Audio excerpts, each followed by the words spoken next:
You are watching ମୋ ଥାଳି ମୋ style. Welcome to my channel. ଭାବିଲି ଆଜି ସଣ୍ଡେରେ କିଛି ସ୍ପେଶାଲ୍ କରିବି, ସେଥିପାଇଁ ମାର୍କେଟ ଯାଇ କିଲେ ଚିକେନ୍ ନେଇ ଚାଲି ଆସିଲି। ମାର୍କେଟରୁ ତ ନେଇ ଆସିଲି, ଏବେ ତାକୁ ମୁଁ ଗୋଟେ ଜାଗାକୁ କାଢ଼ି ଭଲ ଭାବେ ଧୋଇ ନେବି। ଏବେ ୟାକୁ ମୁଁ ଭଲ ଭାବେ ଧୋଇ ନେଲି। ଚାଲନ୍ତୁ ୟାକୁ ମ୍ୟାରିନେଟ୍ କରିନେବା। 1 ଚାମଚ ହଳଦୀ ଆଡ଼୍ କଲି। ସ୍ୱାଦ ଅନୁସାରେ ଲୁଣକୁ ଆଡ଼୍ କଲି। ହାଲକା ସୋରିଷ ତେଲକୁ ମୁଁ ଆଡ଼୍ କରିନେଲି। ଏବେ ତାକୁ ଭଲ ଭାବେ ମ୍ୟାରିନେଟ୍ କରିନେବା। ଚିକେନକୁ ମ୍ୟାରିନେଟ୍ କରି ଗୋଟେ ସାଇଡ଼୍ରେ ରଖିଦେବା। ଏବେ ମସଲା ପାଇଁ ଜିନିଷ ସବୁ ରେଡ଼ି କରିବା। ମସଲା ପାଇଁ ରସୁଣ ଆଡ଼୍ କଲି। ମୁଁ କିଲେ ଚିକେନ ପାଇଁ ଆବଶ୍ୟକ ଅନୁସାରେ ମସଲା ରେଡ଼ି କରୁଛି। ଏବେ କାଟି ରଖିଥିବା ଅଦାକୁ ଆଡ଼୍ କରିବା। ମୁଁ 8ଟି ଲଙ୍କା ଆଡ଼୍ କରିଛି। ଆପଣଙ୍କୁ ଯେତିକି ରାଗ ଦରକାର ଆପଣ ସେତିକିଟା ଲଙ୍କା ଆଡ଼୍ କରିବେ। ସେଥିରେ କିଛି ପାଣି ଆଡ଼୍ କରିନେଲି।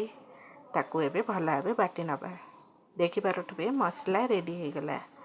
ମୁଁ ଏବେ ପିଆଜକୁ ବଡ଼ ସାଇଜ୍ରେ କାଟିନେବି। ମୁଁ ଏଇଭଳି ଭାବେ 5ଟି ପିଆଜକୁ କାଟି ନେଇଛି। ଭିଡ଼ିଓଟି ଶେଷ ଯାଏଁ ନିଶ୍ଚିତ ଭାବେ ଦେଖୁଥିବେ। ଆଉ ଭିଡ଼ିଓଟି କେମିତି ହେଇଛି କମେଣ୍ଟ କରି ନିଶ୍ଚୟ ଜଣାଇବେ। ଚାଲନ୍ତୁ କଣ୍ଟିନ୍ୟୁ କରିବା। ଏବେ ମୁଁ ପିଆଜ ଗୁଡ଼ିକ କାଟିନେଲି। ସେଇଭଳି ଭାବେ ଆଳୁକୁ ମୁଁ 2 ଖଣ୍ଡ କରି କାଟିନେବି। ଏଇଭଳି ଭାବେ ମୁଁ 5ଟା ଆଳୁକୁ କାଟି ନେଇଛି। ଏବେ ମୁଁ ପାଣିରେ ଆଳୁ ଗୁଡ଼ିକ ପକାଇ ଭଲ ଭାବେ ଧୋଇ ନେବି। ଆଳୁକୁ ମକଚିକି ଧୋଇ ନେଲି। ସଫା ପାଣି ବାହାରିଲା ଯାଏଁ ତାକୁ ଧୋଇ ନେବା। ଆଳୁକୁ ଭଲ ଭାବେ ଧୋଇ ନେଲି। ଗୋଟା ମସଲା ପାଇଁ ମୁଁ 2 ଖଣ୍ଡ ତେଜପତ୍ର ନେଇଛି, ଖଣ୍ଡେ ଡାଲଚିନି ନେଇଛି, ଜାୟତ୍ରୀ ନେଇଛି, ଗୋଟେ ଷ୍ଟାର ଫୁଲ ନେଇଛି, କିଛି ଜିରା ନେଇଛି, 5ଟି ଗୋଲମରିଚ ନେଇଛି, ଗୋଟେ ଗୁଜୁରାତି ନେଇଛି, ଗୋଟେ ଲବଙ୍ଗ ନେଇଛି। କଡ଼େଇରେ ତେଲ ଆଡ଼୍ କରି ନେବା। କାଟି ରଖିଥିବା ଆଳୁକୁ ତେଲରେ ଏବେ ଫ୍ରାଏ କରି ନେବା। ଦେଖିପାରୁଥିବେ ଆଳୁ ଫ୍ରାଏ ହେଇ ଆସିଲାଣି। ତାକୁ ଗୋଟେ ପ୍ଲେଟ୍କୁ କାଢ଼ି ନେବା। ଆଳୁକୁ ଫ୍ରାଏ କରିଥିବା ତେଲରେ ମୁଁ ଗୋଟା ମସଲା ଏବେ ଆଡ଼୍ କରିନେଲି। ସେ ଟିକେ ଫୁଟି ଆସିଲେ ସେଥିରେ କାଟି ରଖିଥିବା ପିଆଜକୁ ଆଡ଼୍ କରିନେଲି। ପିଆଜଟି ବ୍ରାଉନ୍ କଲର୍ ହେବା ଯାଏଁ ତାକୁ ଭଲ ଭାବେ ଭାଜି ନେବା। ପିଆଜ ବ୍ରାଉନ୍ କଲର୍ ହେଇଗଲାଣି। ଏବେ ବାଟି ରଖିଥିବା ମସଲାକୁ ଆଡ଼୍ କରି ନେବା। ଏହାକୁ ଭଲ ଭାବେ ମିଶାଇ ଦେବା। ସେଥିରେ ମୁଁ 1 ଚାମଚ ହଳଦୀ ଗୁଣ୍ଡ, 1 ଚାମଚ କାଶ୍ମୀର ଚିଲି ଆଡ଼୍ କରିନେଲି। ସେଥିରେ ହାଲକା ପାଣି ଦେଇ ତାକୁ ଭଲ ଭାବେ ମିଶାଇ ନେଲି। ଏବେ ଦେଖୁଥିବେ କେତେ ସୁନ୍ଦର ଭାବେ ମସଲା କଷି ହେଇ ଆସିଲାଣି। ତାକୁ ଏଇଭଳି ଭାବେ ମଝିରେ ମଝିରେ ପାଣି ଦେଇ ଭଲସେ କଷି ନେବା। ମସଲା ହାଲକା କଷି ହେଇ ଆସିଲାଣି। ସେଥିରେ ମୁଁ 1 ଚାମଚ ମିଟ୍ ମସଲା ଆଡ଼୍ କରିନେଲି। ଏବେ ତାକୁ ଭଲ ଭାବେ ମିଶାଇ ଦେବା। ପୁଣି ମସଲାକୁ ଭଲ ଭାବେ କଷି ନେବା। ଏବେ ସେଥିରେ ହାଲକା ପାଣି ଦେଇ ତାକୁ ଭଲ ଭାବେ କଷି ନେବା। ମସଲା କଷି ହେଇ ଆସିଲାଣି। ଏବେ ସେଥିରେ ଲୁଣ ହଳଦୀ ଗୋଳେଇ ରଖିଥିବା ଚିକେନକୁ ଆଡ଼୍ କରି ନେବା।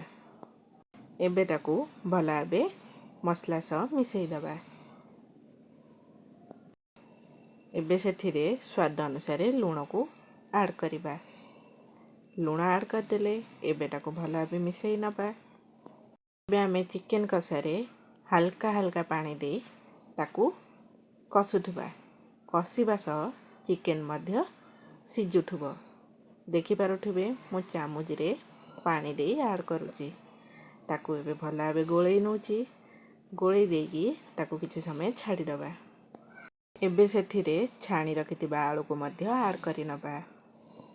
ତାକୁ ମଧ୍ୟ ଚିକେନ କଷା ଦେହରେ ମିଶାଇ ଦେବା। ଏବେ ତାକୁ ଗୋଟେ ଢାଙ୍କୁଣୀ ସାହାଯ୍ୟରେ ଘୋଡ଼େଇ ଦେବା। ଚିକେନ ସିଝି ଆସିଲାଣି। ଏବେ ଚାଲନ୍ତୁ ଗରମ କରି ରଖିଥିବା ପାଣିକୁ ଆଡ଼୍ କରି ନେବା। ପାଣି ଆଡ଼୍ କରିନେଲି। ଏବେ ତାକୁ ଫୁଟିବା ପାଇଁ ଛାଡ଼ିଦେବା। ଦେଖିପାରୁଥିବେ କିଭଳି ଫୁଟୁଛି। ରେଡ଼ି ହେଇ ଆସିଲାଣି ଚିକେନ କରି ରେସିପି। ଦେଖିପାରୁଥିବେ କେତେ ସ୍ୱାଦିଷ୍ଟ ଦେଖାଯାଉଛି। ଭିଡ଼ିଓଟି ଭଲ ଲାଗିଥିଲେ ଲାଇକ୍ କମେଣ୍ଟ କରିବାକୁ ଭୁଲିବେନି। ସବସ୍କ୍ରାଇବ୍ କରିବାକୁ ବିଲକୁଲ ବି ଭୁଲିବେନି। ଚ୍ୟାନେଲକୁ ନୂଆ ଆସିଛନ୍ତି तो आपनको मो तरफरु स्वागत जनाऊँगी। करीटा रेडी हो गलानी। एबे चलते से 1 चमच गरम मसला ऐड करवा, काटी रखिथिबा धनिया पत्र को ऐड करि नबा।